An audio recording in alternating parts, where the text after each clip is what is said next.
Evo, sem našel avto za vse tiste z razvajenimi ženami, ki vam ves čas težijo, da premalkrat prinesete kaj lepega. CLA je lep in po novem je še poln diamantov. Sicer ne pravih, ampak svetijo pa vse. No, čeprav dvomim, da bo kdo CLA vzel samo zaradi prenove in malenkost bolj atraktivnega sprednjega dela, pa ne dvomim, da nad njim ne bo navdušen.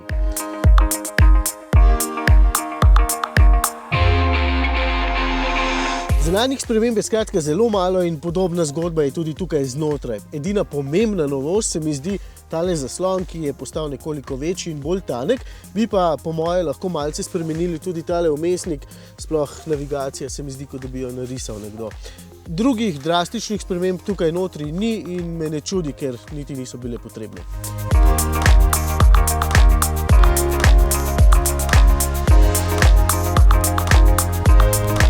Seveda šele bogatejši paketi opreme celotno izkušnjo naredijo bogato, ampak tako je pri vseh teh premijskih predstavnikih.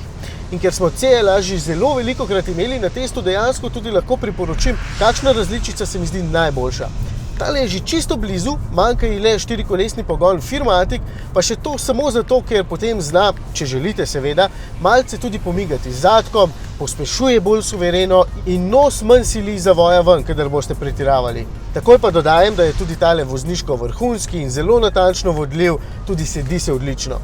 Če vam je torej poleg izgleda pomemben tudi užitek v vožnji, vas CLA ne bo razočaral. Pri vsem ostalem je tale praktično optimalen. Šibkejšega motorja z oznako 200D niti ne priporočam, ker je preglasen, tudi tale sicer ni poosebljanje tišine, je pa bistveno boljši. Bi priporočil turbobencinerja, pa vem, da ga itak ne boste izbrali, zato izberite tega. Dovolj je poskočen in v kombinaciji s 7-stopenjskim samodejnim menjalnikom zelo prijeten, porabi pa le dobrih 6 litrov. Sicer bi celoten avtomobil s paketom AMG Line izgledal še bistveno bolj nastopaško, ampak je v tistem primeru z metenjem pretrdo in na slabih cestah avtomobil niti slučajno ni dovolj udoben.